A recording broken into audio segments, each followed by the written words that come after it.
Well, here we are, 100 subscribers. Honestly, this was never a channel I expected to put actual time into. I only made it to show a guy on Game Banana how to give characters witch time. And I guess my personality sold my channel? Because looking back, 2 months I know, what production values did I actually have? Messy, clunky editing, blatant cuts from mistakes, and I did this live, which I have vowed never to do again. Salty Spitoon was never a name I expected to be associated with. I just needed a name on Game Banana, and my smash tag, a good nut, was somehow unavailable. Now as I look at some more recent videos I made, I think my content is to a semi-professional standard. Editing wise, I can confidently say I made an improvement in the 2 months I've been creating weekly content. But what goes into making these videos? What do I use and how? Well, that's what won the Twitter poll, so let's begin. The obvious choice of video to make for this would be the tutorial videos that I started and have been improving since. But instead, let's look at an upcoming video that incorporates a little bit more than previously seen. So without further ado, Jigglypuff and the Zero Buff.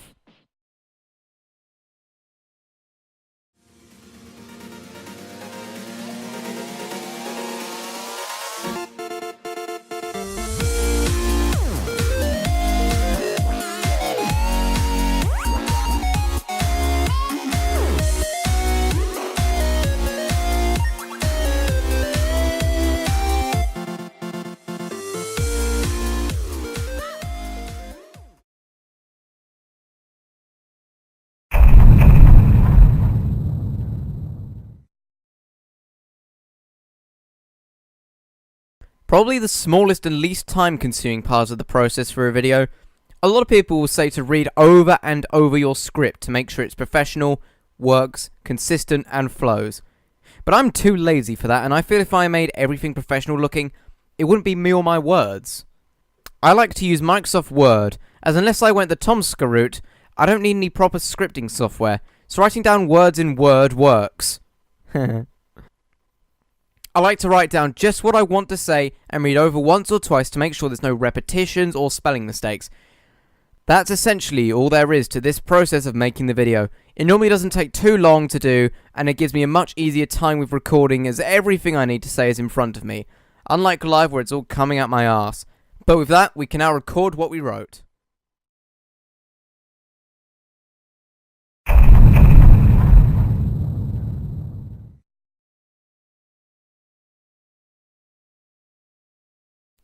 Next comes the recording part. I'll save time and say I use Audacity to record and export. I should also note I don't edit my audio until I put it into Premiere, so I can save them for those hilarious outtakes at the end. It seems to work as a nice ending, so I might as well stick for it for now. I suppose the more important part is what I use to record my audio. I use a BT Sky condenser mic with a basic stand and a 48V Phantom single channels power supply, with an extra XLR cable for good measure.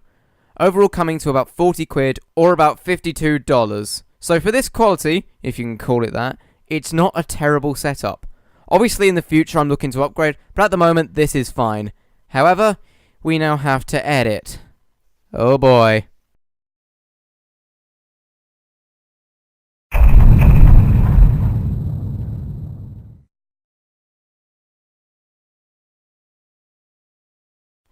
Probably the longest and most tedious part of this process, the editing. I personally use Adobe Premiere and find an image from the Smash Bros website to serve as the background with some camera blur. Then I slot the video in and use images and text with occasional other videos to give some visual fidelity. A common error I notice with some channels in my earlier vids is the entrance and exits.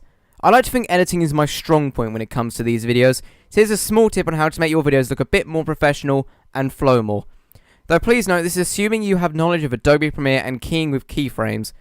This will also show what makes videos like game theory flow so well for a lecture on science.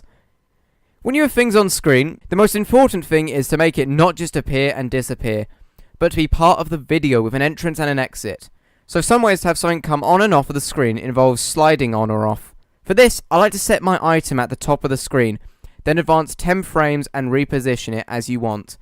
Then remember the number in your motion bar, now add 5 to it. Depending on whether it's going up or left, subtract 5, advance another 3 frames and re-add the 5 or take away the 5. And now there's a little bounce to your text. Just remember to go to temporal interpolation on the keyframes and set ease in. Another simple way is a simple zoom in or out, maybe with a rotation if you're feeling adventurous. One final bit of advice I want to give is if your video has your voice explaining things, make sure your video has your personality in it.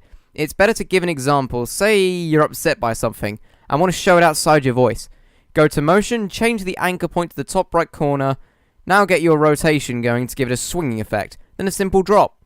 But once all audio files are given visuals, we can now add the intro and outro, usually an outtake, balance the audio, and we're done. Except I cannot stress enough how important it is you watch over for mistakes, something I missed once and regretted since. Also for this video in particular, at some point you'll need to add in gameplay which I record with a Maplin's £50 capture card. My friend owns, I'm that poor. But after all that, we can export in Premiere. There is a function for YouTube 1080p 30 frames per second, which is perfect. So this we can render and go make a thumbnail.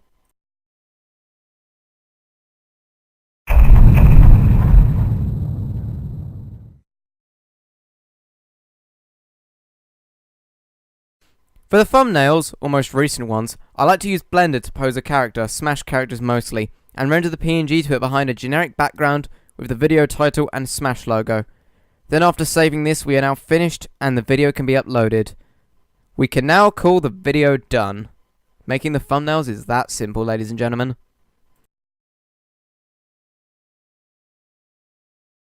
Well, that's what goes into the making of a Salty Spitoon video. Hopefully you have a better idea of what goes into these. Normally scripting and recording takes 2 days alone, with editing taking up the rest of my time for the Saturday upload. Once again guys, I have to say a massive thank you for the 100 plus subscribers. I didn't expect this at all and I'm eternally grateful. As for the future of this channel, I hope to improve my content more for a better standard and move on to other types of videos as opposed to tutorials.